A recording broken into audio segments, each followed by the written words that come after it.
লোক ছাড়ি দেয় না, একদম ফাঁসি পুরো বিচার না, ফাঁসি পুরো আইন বিচারের দরকার নাই, পুরো মিশা পুলিশের হাতে তুলে দিলে পুলিশ নিয়ে যা আর বাড়ি নিয়ে যা, ভালো ভালো খাওয়াবে সত্যির বাড়ি ইচ্ছা মতন মাইকে দিছে ওর, কেউ নাই দেখছে, কেউ নাই দিদিলে দুয়ের তালা দিয়ে ডাকাত ডাকাত তো চোর।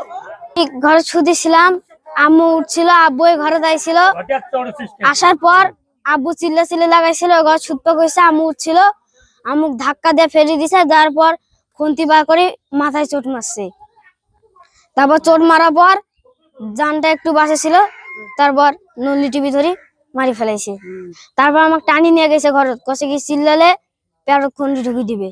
আমি চাই ওর ফাঁসি চাই, মারলো কেন আম্মু?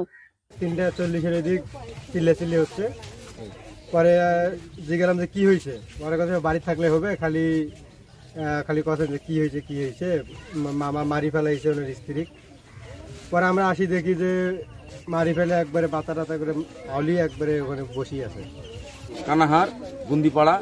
তা আমাদের গ্রামে এরকম কোনো দুর্ঘটনা কোনোদিন ঘটে নাই, কিন্তু আজকে রাত 3টা সাড়ে 3টার দিকে যে দুর্ঘটনা ঘটছে, কিন্তু আমরা গ্রামবাসী জানি না, কিন্তু চিল্লাচিল্লি শুনি আমরা সবাই যায় দেখি যে ওই মহিলাটা যে ভাঞ্জে মারছে আর কি, মানে এখান থেকে মাথাটা এটা একবারে মানে মানে বিষণ্ণ করে মারছে, মাথার মগজগুলা সব দেওয়ালে আর কি ছিটে বিটে হয়ে আর কি পড়ে আছে।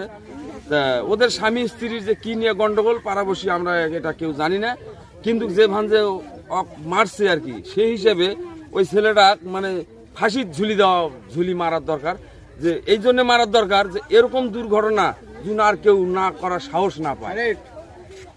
কি ছেলেটার নাম হলো মানিক, হ্যাঁ, ছেলেটা কাঁসাই মাংস বেচা বিক্রি করে, ছেলেটার নাম হলো মানিক, হ্যাঁ। কিন্তু যে দুর্ঘটনাটা ঘটাইছে, এরকম দুর্ঘটনাটা যেন আর কোনো জায়গায় না হয়, তার সেই উপযুক্ত শাস্তি আমরা চাই গ্রামবাসী।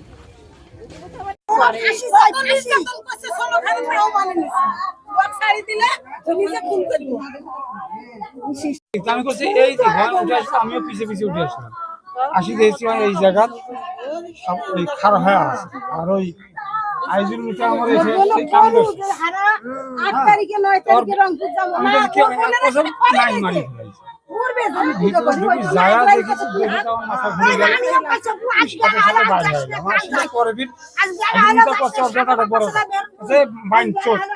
এত কিছু হয়েছে, তুই চিল্লাইস নাই কিন্তু আমার যে ভয় দেখাইছে, আমি যদি চিল্লাইতে আমারও সাথে সাথ নাই হলো ওরা ওজন হারা কি করবো, চিল্লা যায় 3:30টার সময়।